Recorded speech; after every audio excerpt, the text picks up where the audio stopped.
there. Let's talk about apples. I want you to imagine a grandmother, a grandfather, and a granddaughter. They own an apple orchard and a little roadside stand.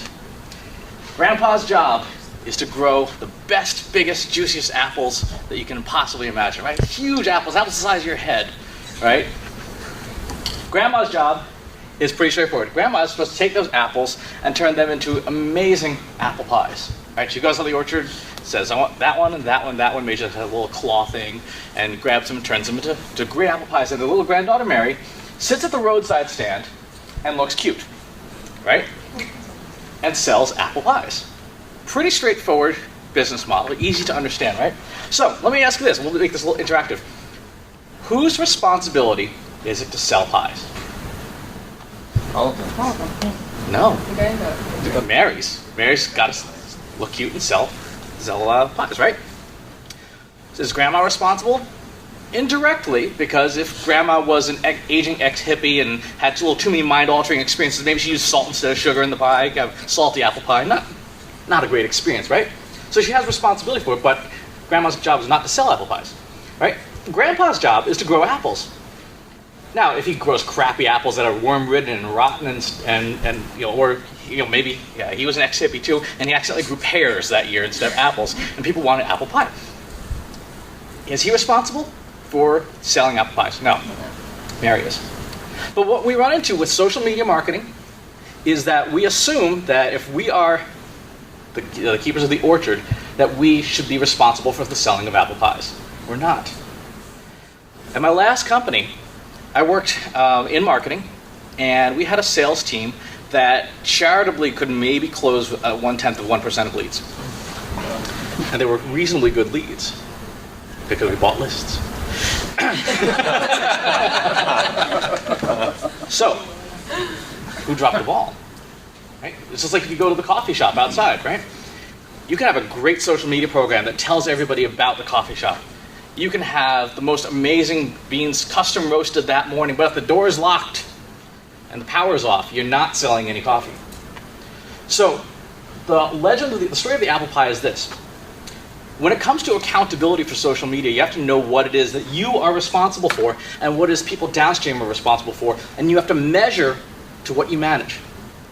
Right? There is absolutely no point in measuring social media by sales because there's too many layers, particularly in B2B, between you and the bottom. Now, that does not absolve your responsibility for doing a good job, right? If Grandpa grows the best pears in the world and you're making apple pie, Grandpa's doing the job badly. There's no debate about that. So you still have to grow great apples. So think about measuring your social media kind of like a jigger. Not just a funnel, not just a martini glass, but a jigger. At the top, you have your audience. For us, this is the role of media, PR, advertising, social, to get people to become aware of us. This is our orchard. Right? If you're a social media professional, or an advertising professional, or a PR professional. In the middle are our leads. These are the people who have raised their hand in some way and said, I want to know more about you. I want to follow you, I want to pay attention to you, so maybe I'll sign up for your email address list, the email list, stuff like that. These are the apples. How many people have ever gone apple picking? Oh, wow, okay. I'm glad because I'm going to do this in New England and not like Arizona. It's a good season to ask. It's a good season to ask that question. When you went apple picking, how many times did you go to the orchard and find every single apple was perfectly ripe? No. Never, right? This is the mistake we make as marketers. We assume that this equals this. It's not true, right? Only some of the apples are ready. So we have to do our job of identifying those. And then down here, we have sales, right? This is the revenue portion. This is our sales team. These are the pies being sold. And then down here at the other end of the jigger are our evangelists. These are people who got a pie that wasn't filled with salt or rotten apples from the cute girl at the farm stand, tried the pie, said that was amazing, and they went to go tell more people where this great experience was. So when you're measuring your social media marketing, figure out what you are responsible for. You're responsible for the orchard if you're doing the media portion. You're also responsible for helping people who are already talking about you share the word about that. So in terms of practical metrics that you can do, audience sizes do matter. Engagement matters. Avinash Kasha calls it applause. How many people actually are talking about you in a positive way? Those are all good things to look at. You want to talk to your marketing department if you're not a marketer and look in your CRM. Look in your marketing automation system. How many viable apples are you getting out of the orchard? And are they good? And then down here, how many pies are being sold? Now what you can do, you don't measure on sales, but you measure on value of your audience.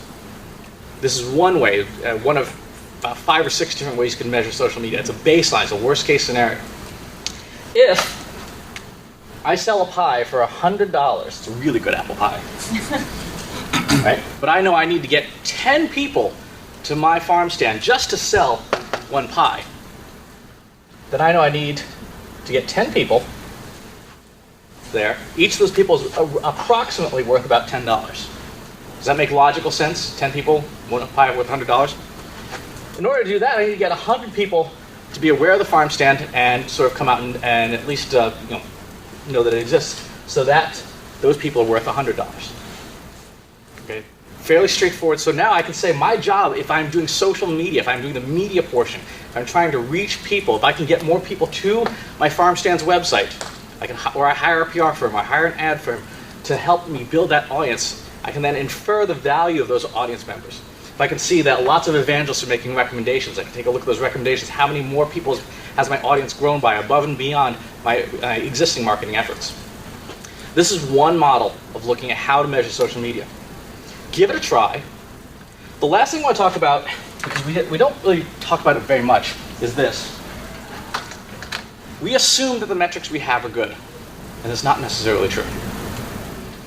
What constitutes good metrics is built on good data. And good data falls on 3 things, 3 C's. The first is selection. Did you choose the right data to measure? Right? There's a really good Seth Godin quote that I like. It says, if you don't plan on changing your diet or exercise plan, don't check your weight. Fairly logical thing, right? Why weigh yourself if you're not going to do anything about it? So when you're talking about metrics, choose metrics that you're going to do something about, that you can do something about. That's one of the reasons why I say don't look at sales. You're not the salespeople. I hope you're not the salespeople. The second is the data clean? Second C. A lot of the times the data is not clean. Right? It could be something as simple as you're missing Google Analytics tags on half of your website. Right? Or you can't find the Facebook Insights. It's fine, but know that your data is clean before you measure it. And the third is it compatible? Because every single measuring tool out there is going to give you data in one of 244 formats. Right? And none of them talk to each other really well. So when you're measuring, when you're choosing what metrics to look at, make sure that they are compatible with others so that you can do analysis on them. Because if they're completely incompatible, or if they don't make absolutely sense, they're not connected to something, you're going to run into trouble. So that's the 3 C's and apple pie. Thank you. Also, I would highly recommend